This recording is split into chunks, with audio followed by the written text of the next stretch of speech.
The sun was a malevolent eye in the vast, cloudless sky, its heat pressing down on the town of Silver Creek like a leaden blanket.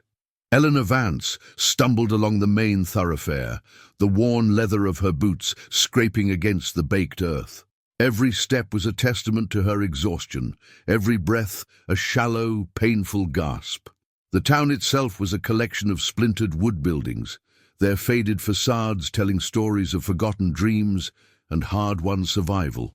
The air, thick with dust and the faint scent of horse manure, seemed to mock her very existence.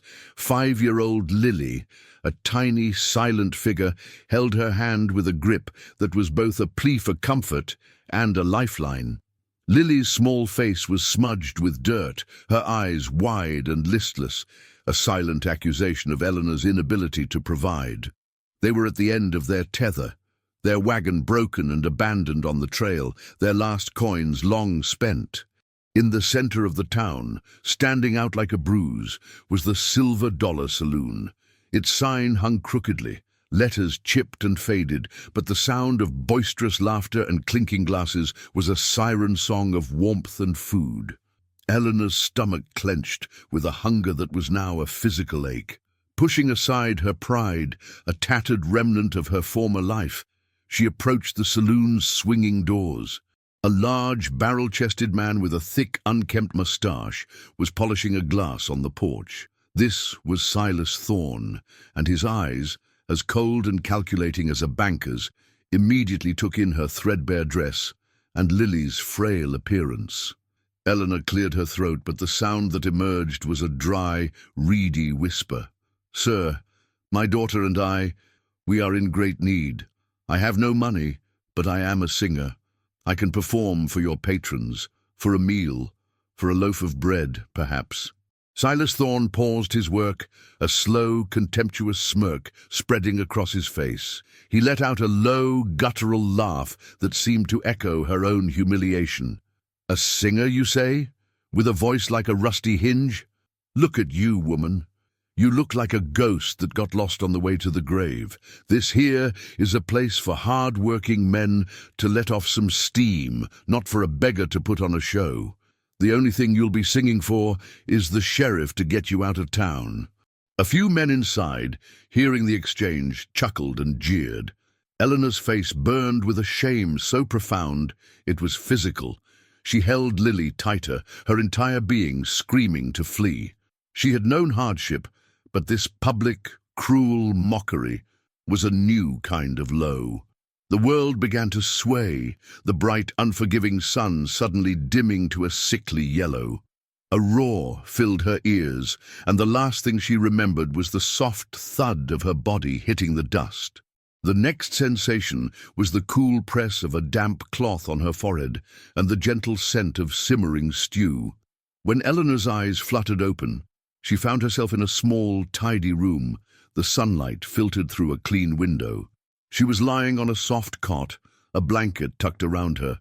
Beside her, Lily was nestled into a pile of blankets, her breathing even and deep. A man sat in a simple wooden chair beside the bed, his hands resting on his knees. He was younger than Silas, with kind, weary eyes and a face that was more honest than handsome. He offered a weak smile. "You fainted clean away. Heat stroke, I reckon.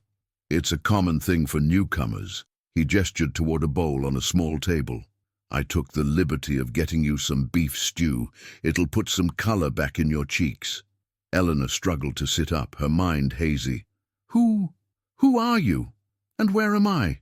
"My name's Caleb Thorne," he said, his voice quiet and steady. "I own the general store across the street, and you're in a spare room above my shop, and I am truly sorry for my brother Silas. He lacks a certain amount of compassion." Eleanor's heart sank at the name. Another Thorne. But this man's voice, his very presence, was a world away from Silas's venom. She looked at the stew, her stomach rumbling with a hunger she had been suppressing for days. "I can't. I have no way to pay you back." "Don't you worry about that," Caleb said, his smile widening slightly. "Consider it a loan on your future. My shop needs help. I'm a good rancher, but a terrible merchant. My shelves are a mess, and my accounts are a disaster. You look like a woman who pays attention to details. The pay won't make you rich, but it'll keep you and your daughter fed, and it'll give you a clean, safe place to sleep." He looked at her, his eyes holding a direct, honest gaze. I saw what happened. It wasn't right. I believe that everyone deserves a fair chance, and you weren't given one. Tears welled in Eleanor's eyes. She had been met with such casual cruelty, and now with such unexpected, simple kindness. It was overwhelming. She had faced down bandits, endured hunger, and survived the wilderness, but this simple act of generosity was what finally broke her reserve. She took the bowl, the steam a warm comfort against her face, and nodded, her voice thick with emotion. "Thank you, Caleb. I won't let you down." The days that followed settled into a quiet, almost domestic rhythm. Eleanor worked tirelessly, transforming the dusty general store into a place of order and efficiency. She organized bolts of fabric, arranged canned goods in neat rows, and meticulously balanced Caleb's ledgers. The work was physically demanding, but the stability it offered was a balm to her shattered soul. Lily, no longer gaunt and silent, spent her days playing with a discarded toy train in the back of the store, her laughter a melody that seemed to cleanse the dusty air. Eleanor was a ghost of a woman, a shadow of her former self. The trauma of her husband Thomas's death in the mine explosion, followed by the revelation that his business partners had stolen his wealth, had not only robbed her of her fortune, but had also stolen her voice. Once it had been an instrument of immense power and beauty, a soprano celebrated in the grand opera houses of New York and London. Now it was a hollow echo, a thin, raspy sound that refused to carry a melody. At night, lying in the small room above the store, the memories would come unbidden. She would close her eyes and see the dazzling stage lights, feel the weight of a silk gown, and hear the thunderous applause that had once been her lifeblood. She remembered the day she met Thomas, a kind, unassuming man who had cared nothing for her fame, only for the woman behind the voice. She recalled his laughter, the feeling of his strong hands in hers, and his steadfast belief in her. His death was not just a loss of a husband, but a loss of her identity. The silence that followed was a direct consequence of her grief. Her voice had become trapped in the cavern of her sorrow. One evening, as she was tucking Lily into bed, the little girl shivered with a slight cough. To soothe her, Eleanor began to hum a familiar lullaby from her childhood. Lily's eyes, heavy with sleep, fluttered open. "Mama, sing it for me. The words, like you used to." Eleanor opened her mouth, but the notes caught in her throat. The sound that came out was a strained, pathetic whisper. It was the sound of a broken heart. She tried again, pushing with all her might, but the more she tried, the more the sound frayed. The humiliation was so profound, a stark reminder of her brokenness. She choked back a sob and simply held Lily close, rocking her gently, a silent well of tears spilling onto her daughter's hair. Lily's cough worsened, morphing into a rattling, feverish gasp that sent a spike of panic through Eleanor. She placed a hand on her daughter's forehead. It was burning hot. The small, peaceful life they had built in Silver Creek felt suddenly precarious. Eleanor knew with a certainty that chilled her to the bone that Lily needed more than just a mother's comfort. She needed a doctor. She needed medicine. Eleanor approached Caleb, her face pale and drawn. She held her hands clasped tightly, a gesture that betrayed her deep fear. "Caleb, please, Lily is very sick. She needs a doctor. I have only a few dollars. I'll work for you for free for a month. I'll work all night. I'll do anything. Just please help me." Caleb's kind eyes were filled with immediate concern. He walked around the counter, taking her by the shoulders. "Eleanor, don't talk like that. Lily is our first priority. We'll get her the medicine she needs, no matter the cost." "No," she insisted, a desperate plea in her voice. "I can't just take. I have to earn it. I have to be worthy of it. I can't be a charity case." Her pride, so often a burden, was now her only shield against utter despair. Caleb seemed to understand. He didn't argue. Instead, he led her to a small bulletin board near the store's entrance. "The town is holding a fundraiser next week to fix the old schoolhouse roof. It's a big deal. They're having a singing contest. The winner gets a $50 prize. It's more than enough for the doctor and for all the medicine Lily could ever need." He looked at her, his expression a mix of challenge and encouragement. "You said you could sing. This is your chance to prove it, for Lily." Eleanor's heart leaped into her throat. A singing contest. The very idea filled her with an almost crippling terror. The memory of Silas's mocking laughter was a fresh wound, and her voice, that fragile, broken thing, felt like a public betrayal waiting to happen. "I can't, Caleb. My voice, it's not what it was. It's gone." "It's not gone," Caleb said gently but firmly. "It's just sleeping. You sing for her all the time. I hear you. The notes are there, Eleanor. The feeling is there. A song isn't just about the notes, it's about the heart. And no one has a bigger heart than you. You have to try, for Lily." The unwavering belief in his voice was more powerful than any argument. He was right. Her daughter's life was more important than her fear. She had to try. Word of Eleanor Vance's entry into the schoolhouse fundraiser singing contest spread through Silver Creek like wildfire. The initial whispers were of a surprise contestant, but soon the story of the quiet widow from the general store was on everyone's lips. She became the talk of the town, and all eyes turned to her with a mixture of curiosity and skepticism. Eleanor herself felt the pressure, a mounting sense of dread that settled in her stomach. She practiced in the solitude of her small room each night, the window shuttered to keep the sound from spilling out. Her voice was still a fragile instrument, but with each passing day she was able to coax a little more power from it.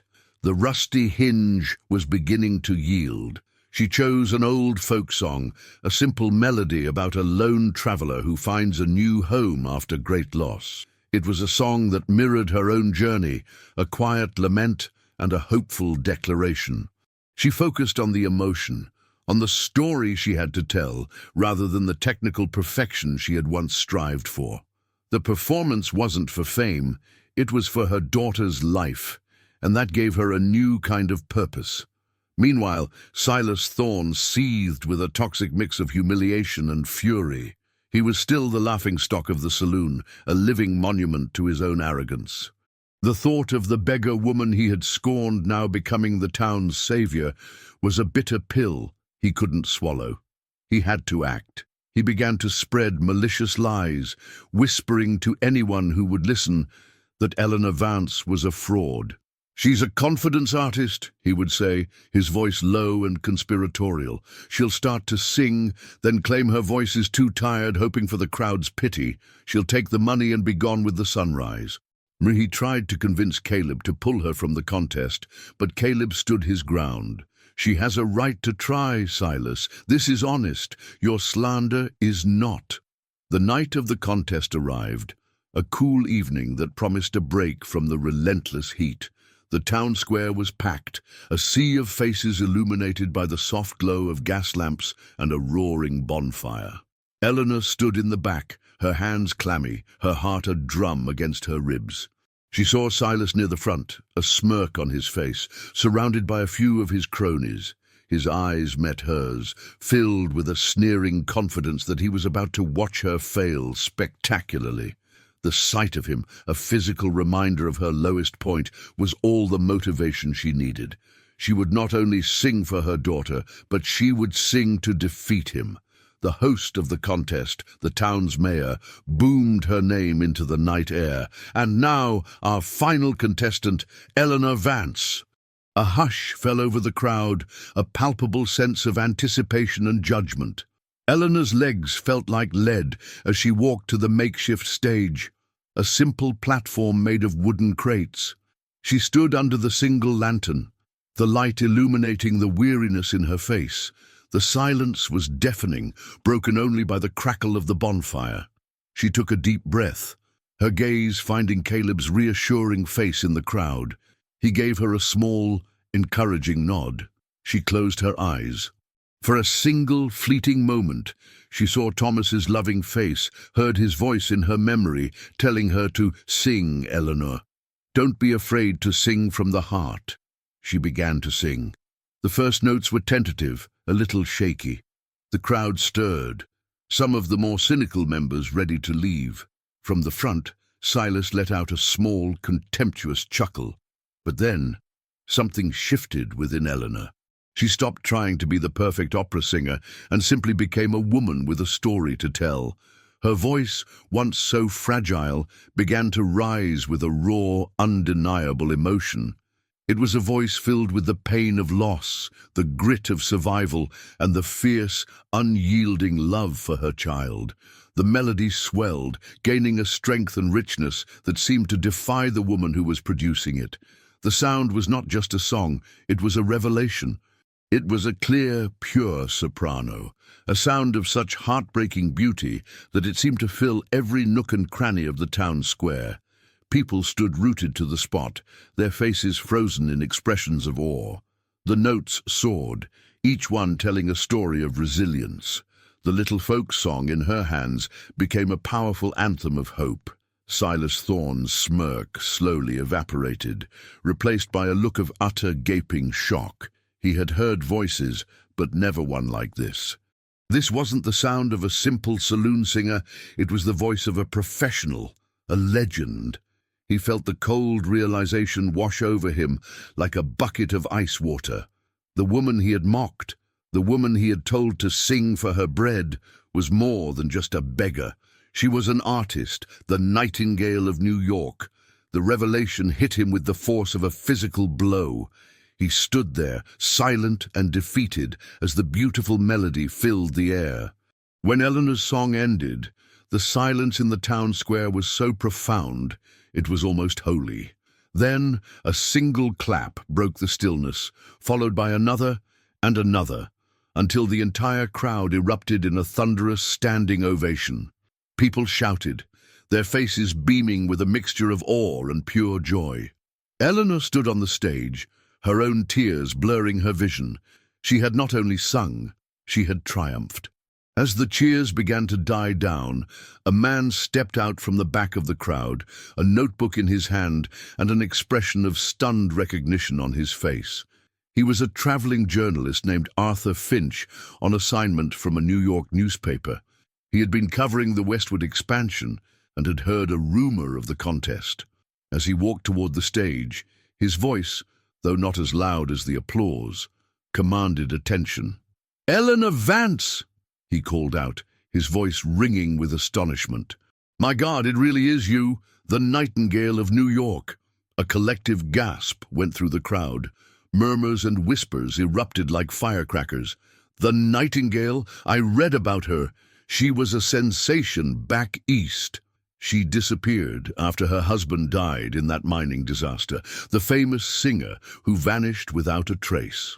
The townspeople of Silver Creek, who had pitied the quiet widow who worked at the general store, now looked at her with a new, profound reverence. Her story was no longer a personal tragedy, it was a legend. The journalist, unable to contain his excitement, began to tell the crowd about her storied past, the sold-out concert halls, the adoring audiences, the critics who had called her voice a gift from the heavens. He was a living witness to her former glory, and his words solidified her identity for everyone. Silas Thorne, who had been standing frozen in disbelief, felt the full weight of his humiliation descend upon him. He had been a public fool, and the entire town knew it. The woman he had scorned, the woman whose brokenness he had reveled in, was a famous, celebrated artist. The townspeople now looked at him with a mixture of pity and disgust. Silas, a man who had built his entire identity on his rough bravado, was now completely and utterly broken. He slipped away from the edge of the crowd, his face a mask of bitter shame, his pride shattered into a million pieces. The following weeks were a whirlwind. The journalist's article, published in newspapers across the country, turned Silver Creek into a small but significant point on the map. People began to arrive, not just to buy supplies, but to get a glimpse of the Nightingale of Silver Creek. Eleanor's life was no longer one of quiet, anonymous survival. She was once again in the public eye, and the pressure was immense. The attention brought a new kind of threat, however. A slick, well-dressed man named Alistair Finch arrived in town, a promoter from Chicago. He saw Eleanor not as a person, but as a commodity. He made grand promises of a comeback tour, of new contracts, and of a return to her former glory. "We can make you richer than you ever dreamed, Eleanor," he'd purr, his voice a honeyed poison. "The world is waiting for the nightingale to sing again." He didn't care about her trauma or her peaceful life. He only cared about the money her name could generate. Eleanor, weary of the sudden attention, found herself increasingly relying on Caleb. He was her steadfast anchor in a sea of chaos. He was the one who could see past the legend and into the woman who just wanted a simple, secure life for her daughter. He warned her about Alistair Finch, seeing the predatory gleam in the man's eyes. Their relationship, built on shared hardship and quiet respect, began to deepen. They would sit on the porch late into the night, talking about their pasts, Eleanor's lost husband, Caleb's lost wife, and finding a kinship in their shared grief. His hand would often find hers, a simple, non-demanding gesture of support that meant more to her than all the empty promises in the world. Meanwhile, Silas, a man with nothing left to lose, seethed in the shadows. His saloon was empty, his reputation in tatters. He had been publicly shamed, and he couldn't stand the thought of Eleanor's peace and success. He began to dig into her past, not just for gossip, but for a true, damning secret. He spent his days in the town's dusty archives, looking for anything that could incriminate her. He found a dusty, long-forgotten file detailing a legal dispute over the mine where Thomas had died. He found a forged document, created by the very men who had defrauded Thomas, that seemed to suggest Thomas was involved in illegal dealings. Silas, with a sick gleam in his eye, saw his chance. He could destroy her, not just with words, but with a lie that was based on the truth. The climax of Eleanor's new life arrived not with a bang, but with a quiet, insidious plan. The promoter, Alistair Finch, arranged a small private concert for a few wealthy investors in the back of the Silver Creek saloon, desperate to showcase his new asset. Eleanor, though hesitant, agreed, seeing it as a way to prove that she was in control of her own destiny, not him. Silas, knowing this was his last chance, planned his move. He knew the crowd would be smaller, more intimate, and more receptive to a personal accusation. As Eleanor stood on the small stage, the gas lamps casting a soft glow on her face, Silas pushed through the crowd, a crumpled, dusty paper clutched in his hand. He waited for a break in the music, his eyes filled with venomous triumph. "Hold on, everyone!" he shouted, his voice hoarse with fury. "Before you invest in this woman, you should know the truth. She is not just a legendary singer, she is a criminal. Her husband was a thief, and she was his accomplice."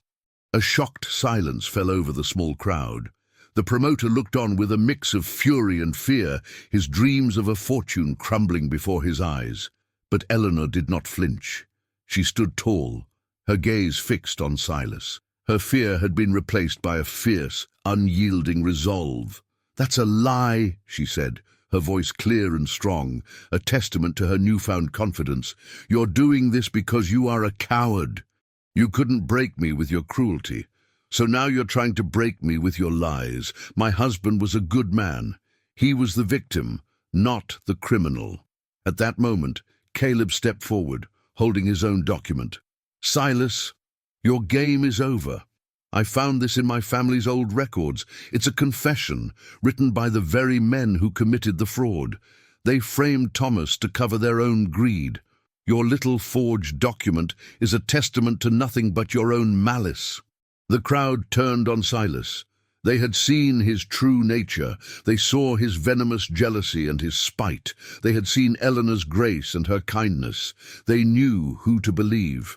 Silas, defeated, felt the last fragments of his pride and dignity slip away. His plan had backfired spectacularly, and he was now not just a fool, but a proven liar. He crumpled the paper in his hands and fled from the saloon, his face a mask of bitter final defeat.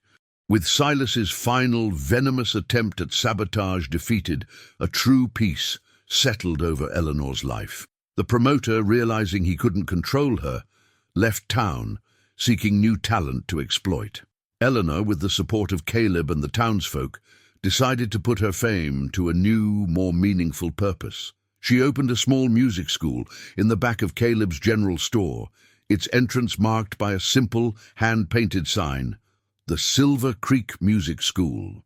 Her powerful, legendary voice was no longer a tool for a grand stage, but a way to bring joy and beauty to the town that had given her a new chance. She taught children to sing, to find their own voices, to feel the music in their hearts. Her students were not just learning notes and melodies, they were learning resilience and hope. Her own voice, fully healed from the trauma of her past, was now an instrument of creation and connection, not just a performance. She was no longer the Nightingale of New York, but Eleanor, the beloved music teacher of Silver Creek. Her relationship with Caleb had blossomed into something beautiful and profound, a love built not on grand promises or fleeting fame, but on a foundation of mutual respect and shared experience. They were both survivors, people who had lost and found their way back to a kind of peace. Their love was in the quiet moments, a shared meal on the porch, a quiet walk in the evening, the simple, unspoken understanding that passed between them. They were building a life together, a family with Lily, who was now a happy, healthy little girl. One evening, as the sun set over the desert, casting long, golden shadows across the street, Eleanor stood on the porch with Caleb, Lily nestled contentedly in her arms. She began to sing a lullaby she had written herself, a new song born of her new life. This time, her voice was not a ghost or a performance. It was a full, resonant expression of pure happiness. It was a melody of a life finally healed, a life that had found its way from utter despair to a profound, simple joy. She had lost her past, but in Silver Creek, she had found her future.